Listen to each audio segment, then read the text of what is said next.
Bona tarda. Us donem la benvinguda a aquest webinar sobre els itineraris geoambientals elaborats pel grup de treball en geologia de l'IDPIC. I bé, us informem que la sessió serà gravada per poder posar-la més endavant a disposició en el canal de YouTube de l'IDPIC, on la podreu consultar. I només recordar-vos que el format d'aquesta conferència serà d'uns 45 minuts d'explicació per part dels ponents i uns 15 minuts finals per preguntes o aclariments. Si al llarg de la sessió voleu fer algun comentari des del xat, doncs estarem atents. Moltes gràcies i dono pas ja a les persones que donen el webinar. Bueno, gràcies, Rosa. Us explicaré que el grup de treball en geologia de l'IDP fa uns 20 anys que està constituït, i al llarg de la seva trajectòria han elaborat diversos materials, entre els quals hi ha 3 itineraris pensats per realitzar sortides de geologia en diferents indrets de Catalunya. Aquests itineraris, que avui us els explicaran, el primer parla de la dinàmica fluviotorrencial de la Riera de les Arenes, que està a Terrassa, el segon de la problemàtica associada al diapir salí de Cardona i el número 3 és de la dinàmica litoral del Delta del Llobregat. També us volia recordar, us volia aprofitar que hi ha 2 sortides programades que estan relacionades amb els itineraris 2 i 3 i que encara esteu a temps d'apuntar-vos si és que no ho heu fet ja. Aquestes sortides són gratuïtes i si esteu interessats us posaré ara al xat un enllaç perquè pugueu veure-les i si us interessa us hi pugueu apuntar. Aviam que busco el xat.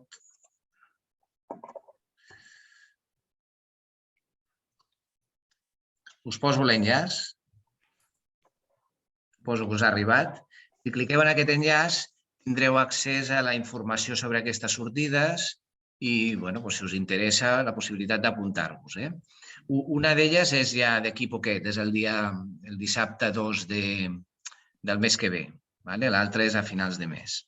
Tindríeu més o menys un mes de temps per pensar-ho. I també us volia comentar que els materials relacionats amb aquests 3 itineraris dels que avui parlarem també estan disponibles a disposició de tothom per descàrrega en format de PDF, que és gratuïta, en el dipòsit digital de la Universitat de Barcelona. Llavors, aprofito també per facilitar-vos l'enllaç a aquest dipòsit digital i si teniu també interès, hi podeu entrar, podeu descarregar-vos-els i els podeu fer servir a classe amb els vostres alumnes. Hi ha els itineraris 2 i 3. El primer, que és el més antic, aquest es troba en format de CD i el podreu trobar en els centres de recursos de Catalunya.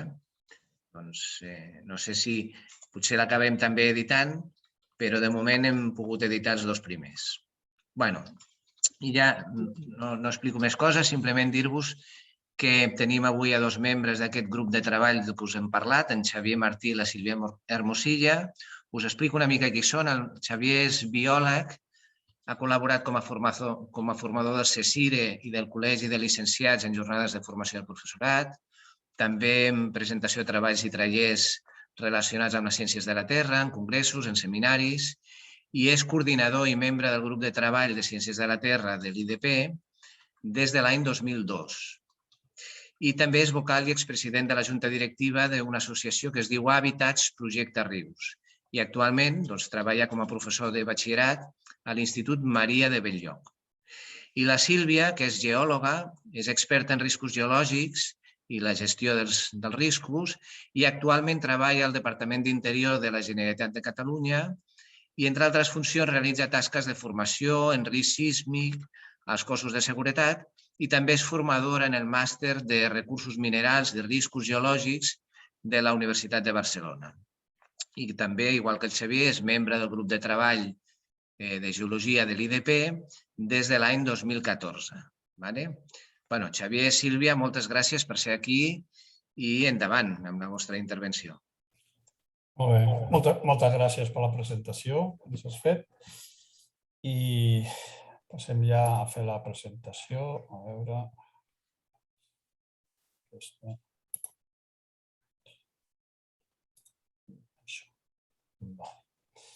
Començo per explicar una miqueta el que és aquest grup de treball.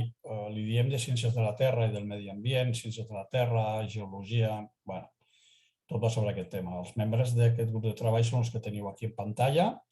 Jo mateix, Xavier Martí, la meva companya la Sílvia i alguns dels que estan aquí en aquest llistat han estat, han sortit, altres han entrat nous fa poc i no hem estat sempre els mateixos. Us parlaré de l'estructura i els orígens d'aquest grup de treball, de la metodologia que utilitzem, de l'estructura i la utilitat d'aquests itineraris i finalment la presentació d'aquests 3 itineraris que l'Alfred us ha estat explicant. En quant a l'estructura i els orígens del grup de treball, l'hem de situar en unes sortides de camp que organitzava el professor Rogelio Linares, de la Universitat de Girona, havia treballat a la Universitat de Girona i la Universitat Autònoma, potser alguns de vosaltres el coneixíeu. I dic que el coneixíeu perquè, malauradament, ara fa 2 anys va traspassar, ens va deixar. I al començar aquesta presentació volem rendir un homenatge al professor Rogelio Linares, una gran persona, un gran professor didacta. És el de l'esquerra de la fotografia, per tant podeu comprovar que era una persona jove, molt dinàmica i que ens va ajudar molt a iniciar aquest camí. Les motivacions, per què elaborar aquests itineraris? En aquestes sortides de camp, amb el professor Rogelio Linares, vam veure la necessitat de formalitzar uns itineraris que fossin geoambientals. Per què? Per oferir-los al professorat de secundària. Per tant, estàvem sota el paraigües de l'ICE, en aquells moments ICE, actualment IDP, Institut de Desenvolupament Professional. Com van ser aquests inicis? Doncs el professor Rogelio Linares ens va animar i ens va promocionar informació i consells per fer el primer dels itineraris, tal com ha explicat l'Alfred, que té lloc a Terrassa i després veureu quina era. L'estructura del grup de treball som un grup de docents de secundària, un d'ells fa de coordinador del grup, en aquests moments soc jo. Sempre tenim un coordinador científic, que és un professor de la universitat. Tenim un coordinador de l'ICE, actualment IDP, de la Universitat de Barcelona, i col·laboradors puntuals en algun itinerari que ens han ajudat a fer alguna tasca molt concreta. La metodologia que utilitzem, segon apartat. Primer de tot, què entenem per itineraris de temàtica geoambiental? Podríem preguntar-nos si són itineraris geològics, en el sentit que siguin sortides de camp clàssiques, entenent com a itineraris geològics practicar una geologia descriptiva, entenent com a geologia descriptiva descriure els processos geològics i el resultat en el paisatge, però no és ben bé això el que volíem fer. Vam pensar que serien molt més útils parlar d'itineraris geoambientals, és a dir, una mena de geologia aplicada que té en compte no només els processos i tal, sinó els riscos que representen, els impactes que l'home pot provocar en aquests processos, el sector d'aprofitament de recursos, i per això els hi vam dir geoambientals. Aquests itineraris representen, pensem, una eina molt important a l'hora d'aprendre i estudiar allò que li diem ciències de la Terra, geologia, ciències de la Terra, que pensem que és difícil de substituir utilitzant només imatges fixes, o vídeos, o aplicacions informàtiques, o altres eines didàctiques que també poden ser bones. I considerem que és una manera d'aprendre molt significativa i molt competencial. Per què diem que és una manera d'aprendre significativa? Perquè no consisteixen en només descriure el lloc que es visita, o indicar com s'hi arriba, o observar de manera simple o anecdòtica el lloc que visitem, sinó que pensem que els alumnes han de ser actius en l'aprenentatge, en el procés d'aprenentatge, que no poden ser simples espectadors. D'aquesta manera construiran d'una manera significativa el coneixement, el seu coneixement. Per què? Com ho farem? Fent que l'alumne ho vegi i ho visqui en primera persona amb activitats que li diem de camp. I com ho farem? O com ho fem al camp? La nostra proposta és que els estudiants al camp practiquin aquests aprenentatges amb una observació, però detallada, a la mesura de distàncies, d'angles, amb el dibuix de talls, d'estructures, amb la interpretació d'estructures, de materials, amb la interpretació de figures, de dibuixos,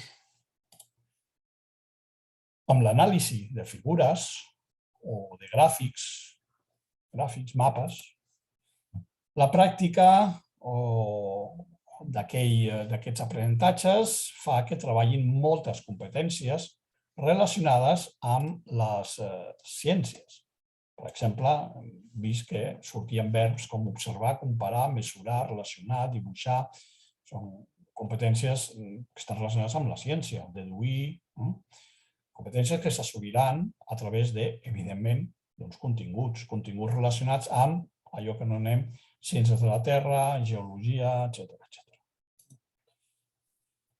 Molt bé. L'estructura general dels materials publicats d'aquests itineraris. Tots ells tenen aquesta estructura.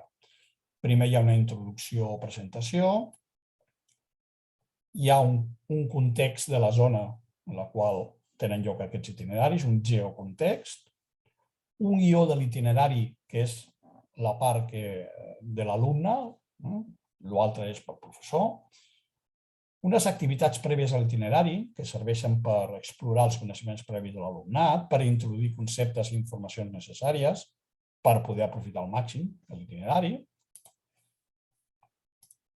unes activitats posteriors a l'itinerari, una mena de fase d'aplicació, que serviran per consolidar els aprenentatges o aprofundir en els aprenentatges, un solucionari del professor per a totes les activitats, ja siguin les parades de l'itinerari, ja siguin les activitats prèvies, ja siguin les activitats posteriors, una bibliografia o bibliografia, ja sigui la que està citada en el mateix itinerari, com alguna bibliografia que, tot i no està citada, és d'ampliació, cara al professor, evidentment, i uns annexos que solen ser imatges o fotografies relacionades amb l'itinerari.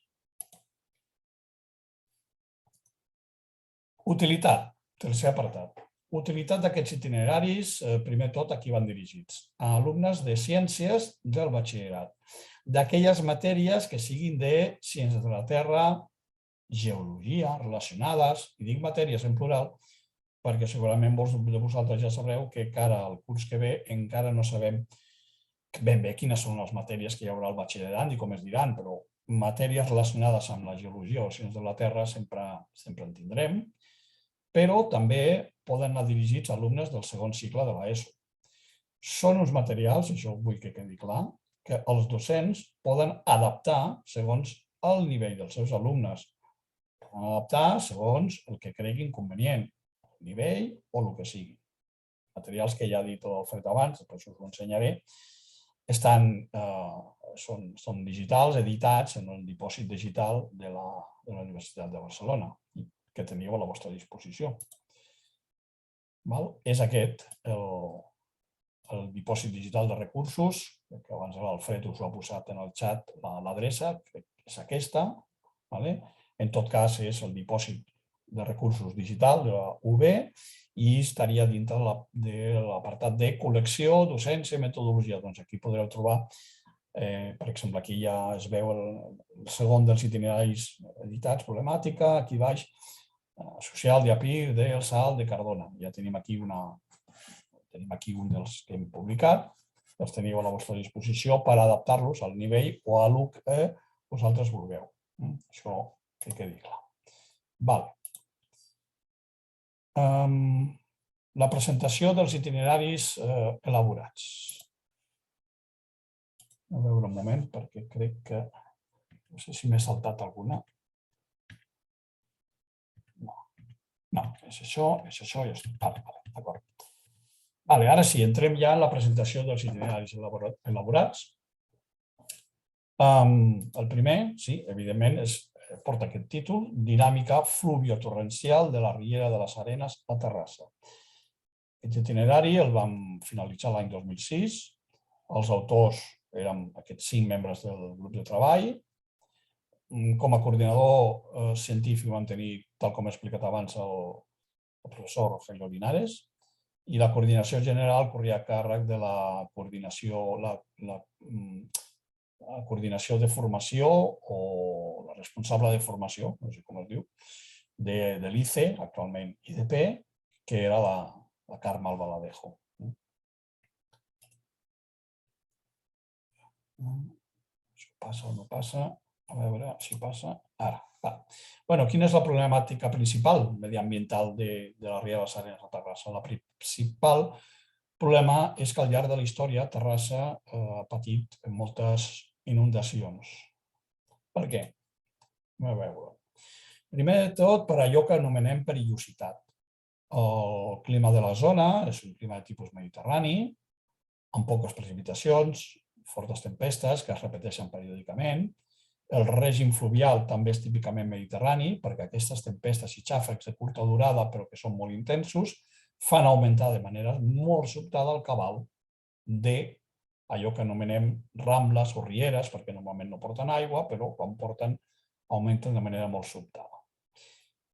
Les inundacions i, per tant, els danys que van provocar també es devien a l'exposició. La ciutat de Terrassa està construïda precisament en el ventall al·luvial de la Riera de les Arenes i, per tant, queda afectada per les possibles crescudes del cabal en cas que hi hagi unes precipitacions intenses. Alguns dels materials que tenim en els itineraris com a context de la zona són, per exemple, el context geològic d'aquesta Riera de les Arenes. Això és un mapa geològic simplificat de la serrada costera catalana. La línia vermella ens faria un tall geològic. Terrassa ho tenim situat aquí, depressió del Vallès Penedès, aquí a dalt estaria la serrada prelitoral i aquí la serrada litoral. I si fem un tall, un perfil longitudinal, aquest tall ens donaria que just on està situat Terrassa n'hi ha una disminució brusca del pendent, just en el lloc on està la falla, que posa en contacte la serrada prelitoral amb la regió del Vallès Penedès, estaria situat, segons el tall, aquí. De color groc seria aquest ventall al·luvial que he parlat abans, que recull totes les aigües que baixen de la serrada prelitoral, zona de Sant Llorenç del Munt, etc.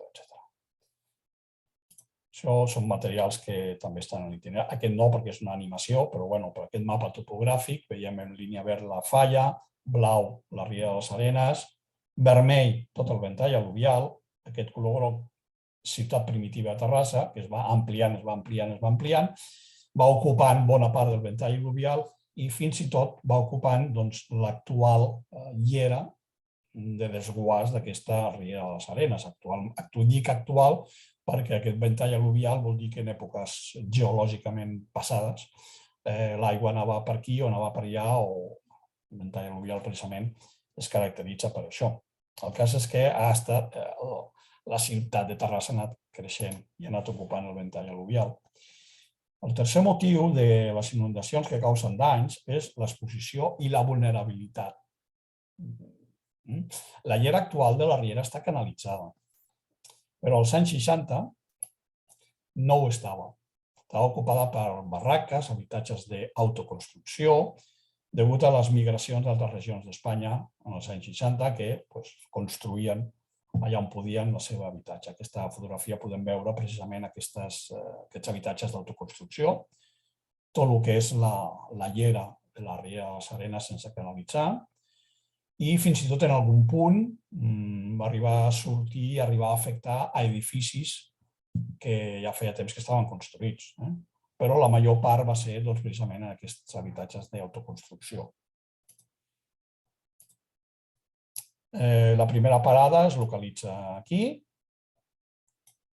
Això són materials que estan en l'itinerari.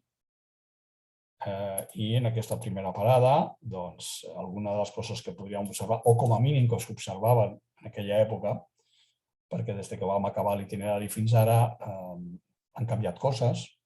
És per això que ja veurem si potser ho haurem de revisar, potser quan ho haguem revisat potser podrem publicar-lo, perquè canvien, ja sigui de manera natural o per la intervenció de l'home. En aquest cas, el que és evident és que aquí ja està canalitzat, aquests murs que hi ha aquí, o bé la pròpia dinàmica fluviotorrencial pot fer-lo canviar. En tot cas, l'itinerari geoambiental comença aquí perquè, tal com deia abans, els alumnes vegin in situ, perquè vegin el que hi ha i puguin observar de manera detallada i puguin practicar sobre el terreny, en el camp, tota una sèrie de competències i habilitats relacionades amb la ciència. Aquí també una mateixa vista d'això. Aquí es pot veure en un dia clar a la muntanya de Sant Llorenç. Aquí baixa a tota l'aigua. La segona parada està una mica més amunt, al barri de Montserrat, que li diuen. A més, podem observar un aflorament que consisteix en les terrasses de la mateixa riera, on es pot estudiar una miqueta les successives inundacions amb l'aport de material que hi ha hagut al llarg dels últims anys, geològicament parlant, tot i que l'objectiu no és ben bé observar afloraments i tal, que seria una geologia purament descriptiva, però sí que contextualitza tot el rest. També podem observar, si més no, fa temps es podien observar aquests dics que en principi serien per frenar la velocitat de l'aigua, però últimament m'ha semblat veure quan he passat per allà que hi havia un altre tipus de dics també amb la mateixa intenció. Però bé, ho hem de revisar, però l'important és que els alumnes vagin allà i ho vegin, no només per dibuixos o fotografies, doncs no n'hi ha prou. O com a mínim no és suficient. La tercera parada ja està fora del casc urbà de Terrassa, ens situaríem aquí. Aquí veiem que està canalitzat també d'una manera diferent, veiem més a prop l'origen de tots aquests materials que baixen per la riera. Podem observar com els murs de canalització estan recrescuts. Primer arribaven aquí i ara resulta que arriben fins aquí, perquè la dinàmica pròpia del fluvio torrencial d'aquesta riera va canviant, va fent que s'acumuli més material, més sediments aquí i menys allà. Aquí veiem que està erosionat els propis materials de la llera. Actualment hauríem d'anar allà i mirar com està. La quarta parada ja la situem ja més lluny del casc urbà, concretament anant cap a Matadepera. Es poden observar, per exemple, això està agafat del Google Earth, evidentment, aquí en el pont d'accés a Matadepera, que diu, perquè seria l'inici del ventall al·luvial, i podem observar a la dreta el torrent de la Grípia, que el que està fent és una erosió remuntant. Els materials al·luvials que han quedat en el ventall al·luvial s'estan començant a erosionar. Bé, tampoc és l'objectiu, evidentment. L'objectiu és altres coses, però està bé que també vegin això. I ens anem finalment a la parada 5, on sí que tenim un exemple d'una construcció tròpica que constitueix un impacte sobre la riera i és la construcció d'un gual, d'un pas. D'un pas per passar d'un costat a l'altre de les urbanitzacions de Matadepera, però tot això estaria molt bé, veure-ho en un dibuix, però clar, el realment interessant és que ho vegin en directe. Doncs mireu, és això. I què passa aquí? Quins impactes n'hi ha, quines conseqüències n'hi ha de fer aquest gual quan és una riera que arrossega molt material sedimentari, es queda aquí, es queda allà, erosions, etc. També podem aprofitar per reconèixer determinades estructures sedimentàries que estan en el talús, concretament el talús dret de la llera, aigües avall, on podem observar una gran classificació. L'itinerari 2, problemàtica associada al diapir salí de Cardona. Aquest és el segon itinerari, el vam acabar l'any 2012. Els autors, els 4 membres que quedàvem del grup de treball érem aquests. La coordinació científica va estar a càrrec de Mario Zarroca, que també és un professor de geologia. La coordinació general, la responsable de formació secundària, Carme Albaladejo, i vam tenir la col·laboració informàtica de Josep Lluís Soler, que ens va fer algunes cosetes informàtiques afegides a l'itinerari. Molt bé, quina és la problemàtica aquí? La subsidència del terreny. I a què és deguda aquesta subsidència del terreny? Bàsicament per l'explotació subterrània de les sals que hi ha a la conca potàssica catalana. Això comporta uns impactes associats i els corresponents riscos induïts a diferents localitats del Bages. Per exemple, Sallent, Súria, Cardona. Nosaltres ens vam haver de centrar al fer un itinerari, entre Sallent, Súria i Cardona està molt lluny, ens vam centrar a Cardona. Per tant, ens vam centrar a la problemàtica de la subsidència del terreny a Cardona. Això és l'antiga llera del riu Cardener, esfondrada, afloraven les sals perquè el riu va començar riu Cardener va començar a excavar, a erosionar, va trobar les sals, dissol les sals i encara s'enfonsa més. I actualment això en part no es veuria perquè en part ha quedat tapat, l'hem tapat en part. Sí que es veuria perquè encara deu estar la carretera que actualment no hi passa cotxes, evidentment, està al costat mateix del que era l'antiga llera del riu. La conca potàssica catalana, doncs, això són materials que estan com a geocontext en l'itinerari, una mica situació, informació pel professor, sobretot, que és això de la conca potàssica catalana. Algun bloc diagrama també com a informació pel professor de on estan aquestes sals, mira, això és groc, i mira, aquí a Cardona es forma un diapir, això és informació pel professorat. Talls diversos també per informació al professorat, en algun moment també en alguna activitat potser també els mostrem, aquí un tall de la conca potàssica i aquí concretament del diapir de sal de Cardona. I finalment el que ens importa és que hi vagin allà al camp i observin. Això és un mapa de situació de les diferents parades. Aquesta també seria un mapa topogràfic i aquí és un dels que els alumnes han de treballar per situar-los. Sempre ens agrada començar per una primera parada de visió general. En el cas de l'itinerari de Terrassa era una mica difícil perquè és anar recorrent tota una riera. Aquí estava bastant centralitzat en Cardona i tota la vall que prové del diapir. Per tant, la primera parada és aquí, a peu del castell, d'altra banda, en la qual se'ls demana als alumnes que observin i detectin què és el que estan veient. Aquí n'hi ha l'antiga llera, el riu Cardener. Llavors anem girant, veiem el Runam nou, que pràcticament crec que ja no queda res perquè se l'estaven emportant perquè causava un impacte, el Runam, totes aquelles sals que no s'aprofiten. I finalment aquí tenim el Runam vell, davant mateix de l'entrada a la mina i aquí hi ha la població de Cardona. Situació de l'alumnat, després anem a veure la Gran Bòfia, que és un gran esfondrament que n'hi ha darrere de la muntanya de Sal. Anem a una tercera parada, anem a veure el bypass que es va fer, és a dir, el riu Cardener passava per aquí i es va fer un bypass per no fer-lo passar per on s'estava esfondrant la llera. I aquí, en aquest bypass, veiem una actuació antròpica que consisteix en això, un bypass, és a dir, agafar tota l'aigua del riu Cardener i per sota una muntanya, per un túnel, per sota la muntanya, fer-la sortir més endavant perquè no passi per aquest meandre.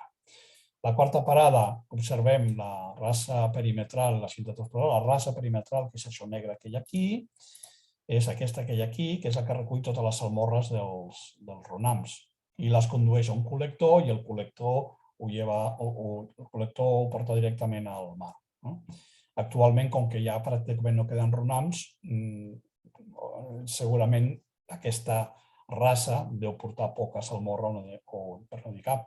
L'aigua de pluja és la que arrossega aquestes sals i se l'emporta. I en aquest itinerari, la cinquena parada era la visita a la minilla. La minilla vol dir les mines de sal, les antigues, que ja s'han deixat d'explotar. Entres dintre d'això és la muntanya de sal.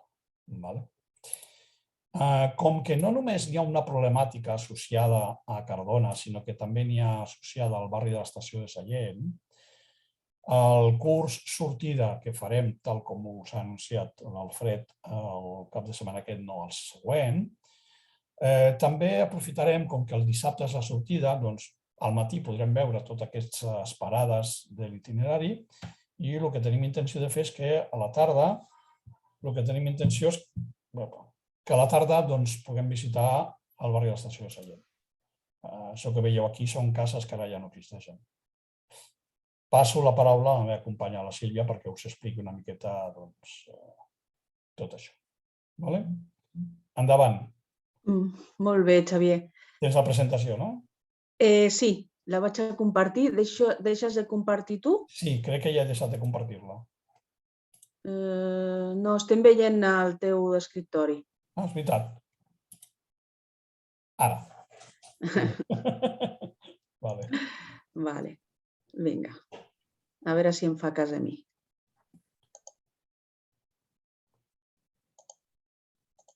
Vale.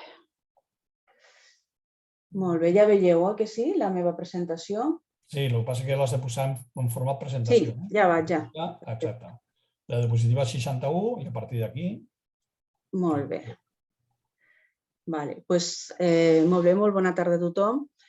Bé, com us ha avançat en Xavier, aquest itinerari l'allargarem amb la visita al barri de l'Estació de Sallent, que és un de les grans, és un exemple d'interacció viva entre la geologia i la població, en aquest cas arrel d'un risc geològic. Veurem com va afectar a aquesta població aquest risc, què és el que es va fer, com es va gestionar i com va acabar. Ja us ha avançat en Xavier que ara mateix, ara aquí no hi ha absolutament cap casa. Perquè, per qui no sàpiga on està Sallent, està al Bages, forma part de la conca potàssica catalana, geològicament parlant, i aquí es van explotar sals des de l'any 32. Arrel d'aquestes explotacions eren mineria en galeria i a partir d'un cert moment aquestes galeries van tenir que ser abandonades, les que ja estaven per sota d'aquest barri que ja existia, i es va tenir que deixar perquè es va descobrir una gran cavitat. Aquí tenim la interacció entre la geologia, que seria un procés de dissolució de les sals completament normal en una conca potàssica com la nostra, que causa un esfondrament a nivell superficial, una subsidència, amb la mineria. A totes les zones del món que hi ha mineria en galeria, hi ha subsidència. En aquest cas, en el cas del barri de l'Estació de Sallent, es va veure agreujat aquest esfondrament en superfície per l'existència d'una gran cavitat. Clar, però ja teníem el problema. Teníem aproximadament 200 persones vivint a sobre d'aquesta gran cavitat i ja començava a haver-hi problemes en els edificis que posaven en perill a les persones que hi vivien. Us explicarem com es va gestionar a través d'un pla de protecció civil, un pla especial per a aquest barri, com es va gestionar amb la població, juntament amb ells, i com al final, el 2008, ja us avanço, es va començar l'evacuació de tot el barri a partir per la xarxa d'auscultació que es va instal·lar en tot el barri per part de l'Institut Cartogràfic i Geològic de Catalunya a l'any 97. Van saltar les alarmes i es va tenir que evacuar el barri. Aquí teniu un mapa de perillositat en la qual veieu en la part més... No el veiem, eh? No veieu? No. Ara veieu això? No. Què veieu? No. No veieu res? L'has donat a la presentació? Sí, si jo... No veieu res? Què és el que veieu? Veiem la primera diapositiva de l'itinerari 3. Clar. Déu meu. Em sembla que per compartir-lo i que veiem com tu avances les diapos, has de fer presentació en pantalla sencera. Exacte. El botó de presentació en pantalla sencera. És a dir, potser deixa de presentar i torna a presentar, no? No, ja està. A dalt on posa presentació de diapositives, cliques allà i posa des d'on tu vulguis. Sí, on estàs ara, presentació de diapositives. És que no sé si vosaltres veieu el que jo estic veient ara. Tu què veus? A veure, deixo de... Exacte, sí. Vinga, share screen. Vinga. Ara què veieu? Veieu... Sí, però ho veiem en petit. Has de fer-lo gran. Sí. Vale. Més a presentació de diapositives. Ara sí? Ara. Ara. Sí? Sí, Vale. el que passa és que ho veiem, bueno, no sé, amb notes. Vale, ho veieu? Vale, ok. Vinga, vamos a ver si os puedo... A veure, per veure tot sencer, no? Ai, Déu meu. Ho veieu un petit, oi que sí? Sí, es veu petit. Ai, bueno, ho veieu bé? Bueno, És sí. que ara no me'n recordo com es fa per Xavier, veure-ho tu tot. tens la mateixa presentació? Sí, jo tinc la mateixa, però O bueno. si presentes tu i vas avançant. I va, millor, sí. No? Vale. Em sembla? Abans es veia bé. Ja ho faig jo i ja sí. presento jo, que es veia bé, i sí. Vale. I jo vaig avançant i ja està. Si en cas tu m'ho dius. Deixa de presentar, Sílvia. Si deixa de presentar, llavors jo podré... Vale.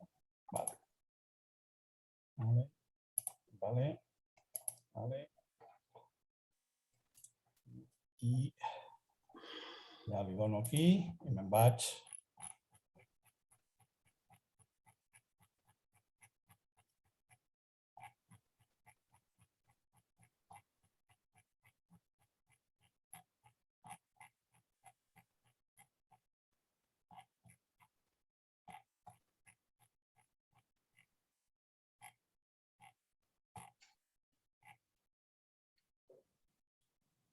Vale. Continua. Següent. Vale, aquesta l'havíeu vist. No. Vale, pues aquí us explicava, aquí teniu tota una fotografia, una captura de pantalla del Google Maps on es veu el barri en l'any 2011. Ara, a partir de l'any 2009-10, ja, a partir d'aquest any, del 2011, va començar a desaparèixer perquè ja va començar, la Direcció General de Protecció Civil va començar, el Departament d'Interior va començar a evacuar tota la població. D'acord? Aquí és un petit mapa de situació del municipi de Sallent dintre del Bages i dintre, com us deia abans, de la Conca Potàssica Catalana. Següent. Aquí, en la següent, us mostrava una cronografia del que s'estava explicant. L'any 32 va començar aquesta explotació. Aquí teniu, anys després que s'iniciés l'explotació, es va perforar aquesta galeria, aquesta gran cavitat que us deia, i es va abandonar l'any 77 l'explotació, però ja començaven els problemes als edificis que estaven a sobre en el barri de l'estació pròpiament dit.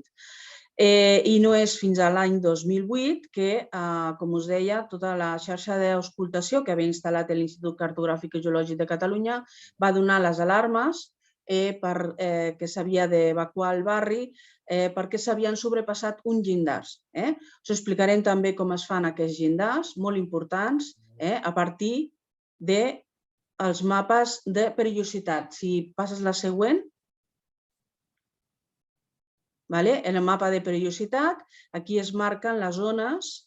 Si veieu en la part de sota, hi ha unes línies concèntriques, unes isolínies, les quals marquen la zona de màxima subsidència, que estaven justament al centre del barri. Mentre que les línies a l'exterior del barri presentaven una distància, aquestes isolínies, si us fixeu, presenten unes distàncies majors, com si fossin... No, està més a baix, Més o menys el barri comença on està la descent. D'acord? La resta d'isolínies, veieu que hi ha més, s'estenen per la resta de barris, perquè això són les isolínies normals de subsidència en qualsevol explotació minera, perquè tots aquests barris, aquest és el barri de la Rampinya i altres més, estan per sota, tenen galeries. Tot això està explotat i presenten una subsidència normal.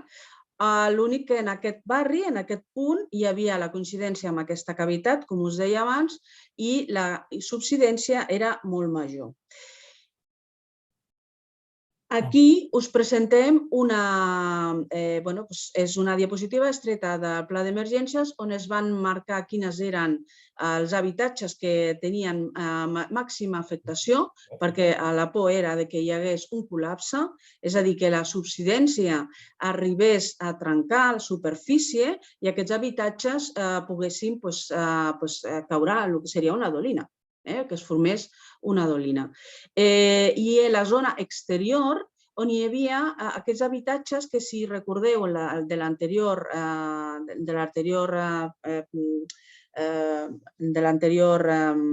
diapositiva, doncs presentaven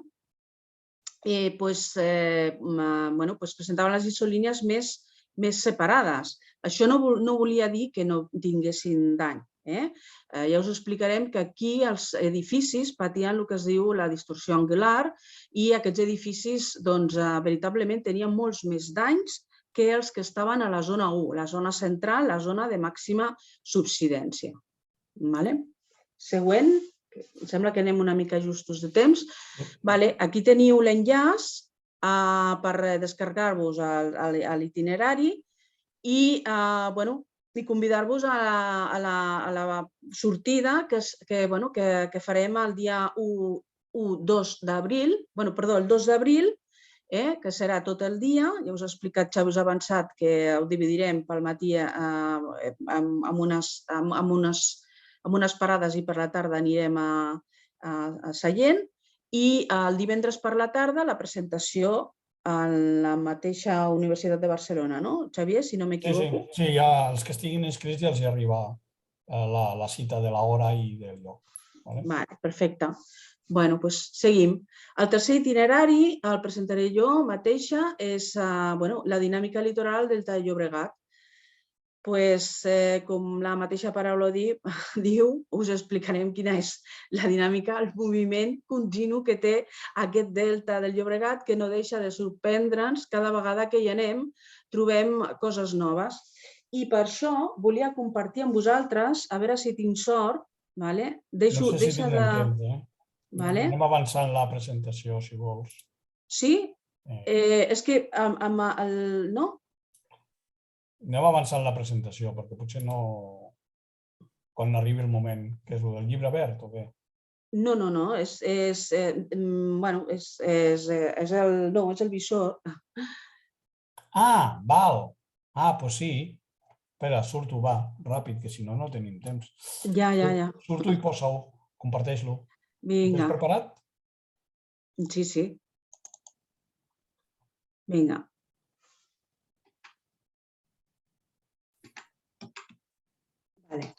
Ara no em deixa.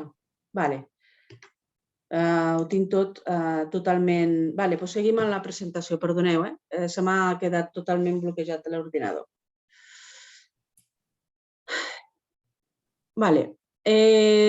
Segueix, sisplau. Ja he passat. Sí, passa. La problemàtica de la zona. Sí, passa, sisplau. Sí. Vale. Aquí veieu, aquí us volia ensenyar el visor, que no m'ha funcionat, no sé per què. Si poseu en el Google visor de la costa catalana, veureu en aquest visor comparatives, és una pena que no us pugui ensenyar, comparatives pel que és per veure quin ha estat l'abans d'aquesta línia costera, sobretot comparat amb altres anys. Llavors, hi ha unes captures en aquest visor, gràcies als vols que fan els avions, les avionetes de l'Institut Cartogràfic i Geològic de Catalunya, en el qual es veu molt bé el mal que va fer, per exemple, la Glòria, la borrasca Glòria. Bé, l'itinerari comença en la primera parada, que estarem molt a prop de la desembocadura nova del riu Llobregat. Us explicarem com es va fer el riu Llobregat desembocava molts metres més al nord, centenars de metres més al nord, i es va desviar aquesta desembocadura per donar pas a engrandir el port de Barcelona. Veurem com ha afectat això, aquest àmbit natural, que de ben bé estem seguríssims que us sorprendrà. Sempre que hi anem, al cap d'una estona t'oblides que t'estan passant avions per sobre a pocs metres, t'oblides totalment perquè la veritat és que és un espai natural excepcional. Si veieu, està esquitxat d'una sèrie d'estanys. Us explicarem també quins estanys són artificials, quins no, quins estan sotmesos al règim freàtic, quins estan més connectats amb el mar i per què. I, sobretot, en la primera parada ens interessa que us situeu en la zona, us situeu geogràficament i explicar-vos quina ha estat la història geològica del delta del Llobregat i, sobretot, els últims anys com s'ha gestionat. Després anirem, en aquesta primera parada hi ha dues parades, dues miniparades. La primera, com us he dit, farem aquesta situació general, farem algunes observacions que ens serviran com a activitats exploratòries perquè ens sorgiran molts dubtes de què és regressió, què és progressió de la platja.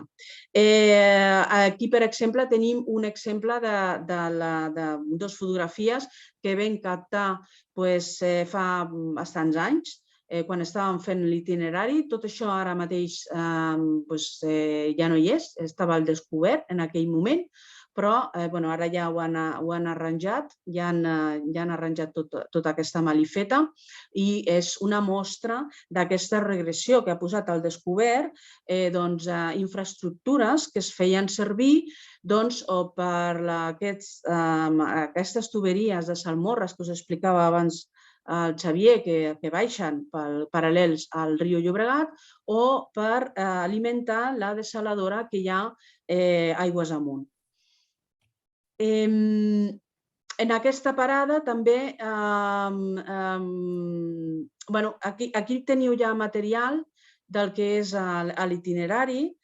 Anirem, amb el llibre a la mà, anirem responent totes les qüestions, en allò que tingueu dubtes. Són 3 parades, la segona i la primera parada estan... La primera de la segona s'ha de fer a peu i la primera s'ha de fer a peu, a la segona ens desplaçarem en cotxe i des de la segona a la tercera parada podem veure tot el que és, podem caminar per la platja, depenent de com ho veiem, o si no podem desplaçar-nos també en cotxe. Quina diferència hi ha entre les 3 parades? La primera parada, com us he dit, seria aquesta situació general. La segona parada explicaríem el sistema de platja ben desenvolupat, que seria aquella que ens situaria en la platja del Prat de Llobregat o la platja del Remolà. I bé, aquí veurem molt bé què és el sistema platja, com funciona, que no només la platja és allò que veiem on estenem la tovallola i prenem el sol, sinó que la platja comença molt més metres enrere, darrere de les dunes, quina significació té el sistema dunar per la platja, quina importància té, i que la platja acaba molts metres dintre de l'aigua, endinsada de l'aigua. I quina és la importància? Si coneixem tot aquest sistema, sabrem quina és la importància de tot aquest sistema i que, si tornes enrere, sisplau, aquí en l'anterior veiem un perfil de platja, aquí està exagerada l'escala, sobretot la vertical. Això és un treball també que és una de les activitats que estan dintre de l'itinerari, que es treballaran, perquè aquí, en aquesta platja del Prat de Llobregat, està molt ben desenvolupat, ho veurem molt bé. I també treballarem a escala més micro, és a dir, veient quines diferències hi ha en aquest sistema platja en tant al tamany de gra, en tant a quin tamany de gra hi ha més a prop de l'aigua, més lluny, si hi ha diferències, si no. I la tercera parada, que està molt a prop de l'estany del Remolar, doncs aquí el que veurem serà, gràcies al Glòria, ens hem trobat ara, després d'acabar l'itinerari, ens vam trobar que podíem veure molt bé la laminació de les dunes, podíem veure coses que havia trencat, que havia fet malbé aquesta borrasca, que ens oferien l'oportunitat de veure com es forma una duna, com avança, etc. I com les parts que hi ha més regressió i més progressió i els tipus de platja que hi ha.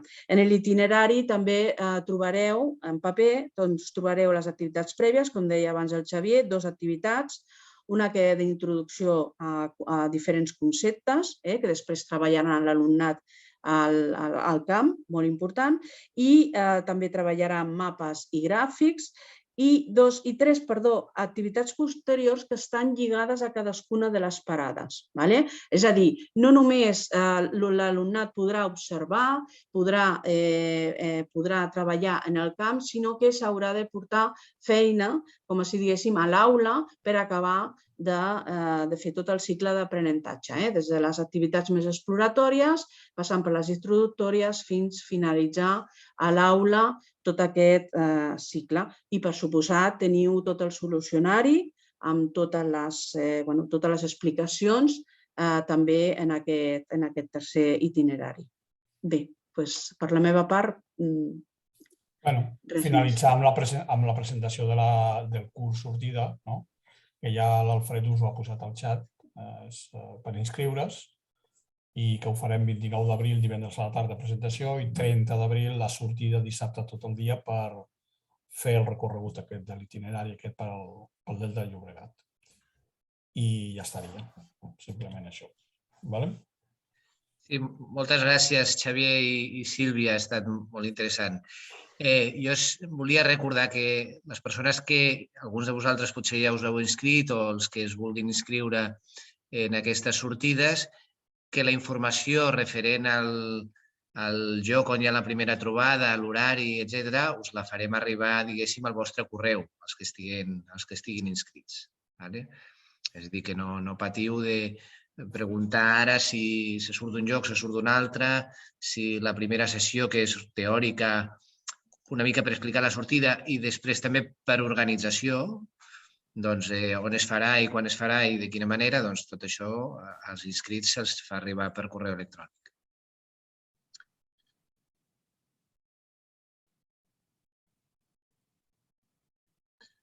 Veig que el Pere pregunta si hi ha la possibilitat de fer les presentacions online.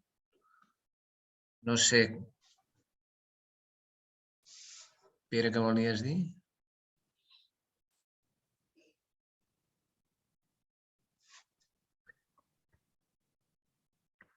Et refereixes a les presentacions de la primera sessió de les sortides. Jo ho veig difícil perquè, clar, es fa en un espai on hi ha un ordinador que tindrà una pantalla, un projector, però són ordinadors fixes. En principi no porten càmera ni està previst que es pugui fer, diguéssim, en streaming, que suposo que és el que demanes. En principi no hi hauria aquesta possibilitat.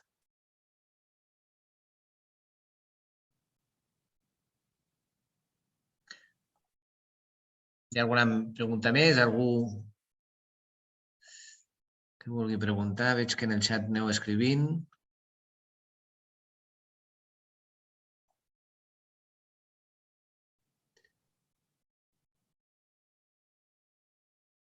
Penseu que els materials dels 2 últims itineraris, el de Cardona i el del Llobregat, doncs estan al dipòsit digital, és a dir, que fins i tot si no participeu en aquestes sortides, doncs us els podeu descarregar, és gratuït, en format PDF, i us podeu fer servir amb els vostres alumnes si esteu interessats.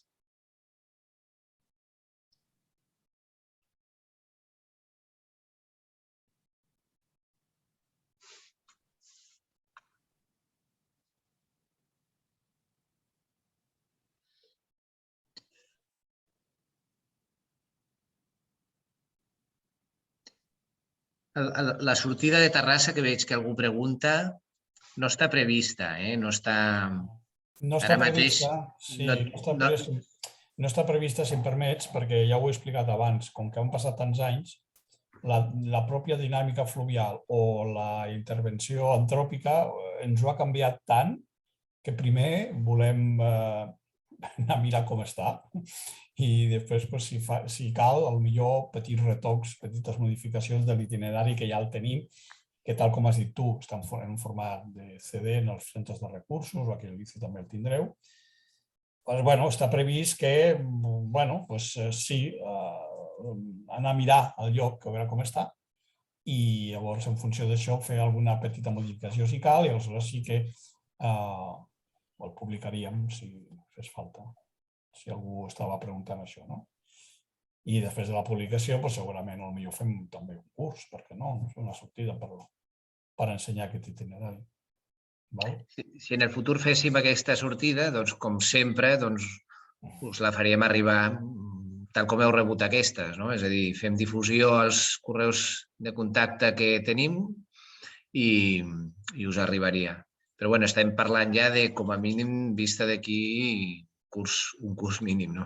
Sí, un any mínim, perquè això, quan fem això, els membres del grup de treball ens hem de trobar, o bé anem al camp a mirar in situ el lloc, i després les reunions que hem de fer per consensuar, veure què és el que posem, què no posem. És una feina d'anar reunint-se quan podem, i per tant, sí, com a mínim, un any com a mínim. De fet, per elaborar, si algú s'ha fixat en les dates que hem anat posant de tots aquests itineraris, entre un i l'altre, igual hi havia 4 o 5, tranquil·lament 5 anys entremig, no? Perquè, és lent, has de consensuar, perquè com a mínim han d'haver com a mínim 4 membres del grup de treball i consensuar entre 4 què posem, què no posem. Tu busques informació, a veure quina informació n'hi ha, mira, posem això.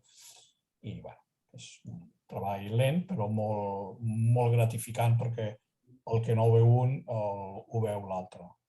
I ens hem anat complementant durant aquests anys. Com haureu observat, avui hem estat un biòleg i una geòloga, i normalment el grup de treball ha sigut així sempre.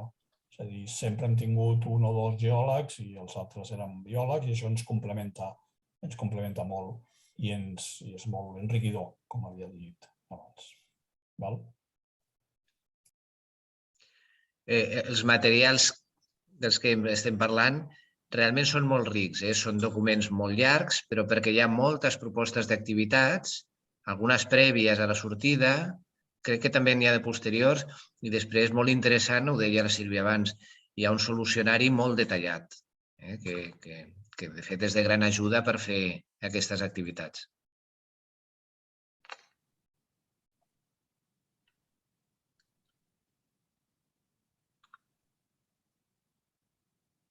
Haurà quedat molt clar tot, no?, pel que veig. O si n'hi ha... No, però si n'hi ha alguna pregunta o algun dubte, molts potser estaran pensant en dir, doncs mira, quan hi vagi allà, que farem l'itinerari, doncs mira, quan estigui allà preguntaré, perquè això que ha dit el Xavier o això que ha dit la Sílvia, d'això, mira, quan estiguem allà, a veure com és això, que realment és el que volem, i és el que volem com un itinerari cara als alumnes, no? Que explicar-los no perquè li poses una foto, no perquè els hi poses un vídeo o no sé què, sinó perquè vas allà, vas al terreny, vas al camp i els hi ensenyes el que hi ha allà i els hi fas, tal com he dit jo abans, els hi fas fer un aprenentatge actiu, un aprenentatge significatiu, perquè una vegada estan allà, els alumnes no només es dediquen a observar i fer fotos, ui, que bonito, no? Sinó, a veure, ara, mirant aquest mapa, observa, compara, identifica, analitza, fes un esquema, fes un no sé què. Ara, en l'últim aquest del Delta de Llobregat, ara agafa l'escala de Folk, que us hem ensenyat abans, i mira, els granets de sorra que tens aquí, que estàs trepitjant, a veure, de quina mida són? I per què aquí són més petits i allà són més grans? Això és l'aprenentatge actiu i, per tant, significatiu que nosaltres busquem. I els que s'apuntin a venir al curs, tant un com l'altre, tant el de Cardona com el de Llobregat, precisament el que busquem és això. Allò que t'hem explicat ara aquí o que el divendres A la sessió de presentació explicarem d'una manera més extensa, evidentment, doncs que no quedi clar, perquè això ens ho podem imaginar, ens han ensenyat unes imatges, ens han ensenyat un mapa, però com realment s'aprèn és quan estàs trepitjant allò, quan estàs al camp. Això és la nostra, diguéssim, d'alguna manera, la nostra filosofia. I és anar allà al camp i mirar, mira, sí, allò, ostres, és així, és així. I fins i tot observar els canvis, perquè potser, ja ho hem dit, nosaltres hem ensenyat abans algunes fotografies, algunes imatges, de com ens ho vam trobar fa 10 o 12 o 15 anys. Però després vas allà i o bé la pròpia dinàmica geològica o bé l'actuació humana t'ho ha canviat. Bé, això també té un valor, perquè cara als alumnes o vosaltres, els que vinguin al curs, mira, i a més, al curs ho hem fet quan l'última presentació que vam fer. Mireu, i ensenyes la imatge. Mira, això fa 10 anys era així. Llavors miren i diuen, ostres, ha canviat. Per què ha canviat? Què ha passat? Quin procés ha tingut lloc aquí? Realment el que busquem és això. Llavors, els que us apunteu a algun dels dos cursos o sortides, segur que tindreu algun dubte i segur que quan estiguem al terreny sobre el camp, doncs ho solucionaran perquè estaran allà, allò, i direu, mira, allò que m'havies ensenyat en una fotografia, doncs ara veig que és diferent. Claro, són totes aquestes accions d'aprenentatge que estava explicant abans. Observar de manera detallada, analitzar, identificar, comparar, tot això, fent-lo al camp, és com pensem, és com s'aprèn de millor manera el que és la geologia, les ciències de la Terra i tot el que està al voltant d'aquests temes. Bé, no m'enrotllo més. Us poso, si algú més endavant se li acudís una pregunta que ara no li surt o volgués fer alguna consulta, us poso un correu de l'IDP i podeu fer ja les consultes que considereu oportunes. Me les faran arribar a mi, jo les faré arribar a la Sílvia, al Xavier o a qui correspongui, segons el tipus de pregunta. I a no ser que algú vulgui fer una pregunta, una intervenció o vulgui algun aclariment, doncs si us sembla bé ho podem deixar en aquest punt. D'acord? Bé, moltes gràcies a tots per la vostra assistència i esperem trobar-vos a les sortides. A reveure. Molt bé, gràcies a tothom. Gràcies a tothom. Gràcies. Adéu, Rosa. Adéu, Alfred. Adéu. Adéu. Gràcies. Adéu, gràcies.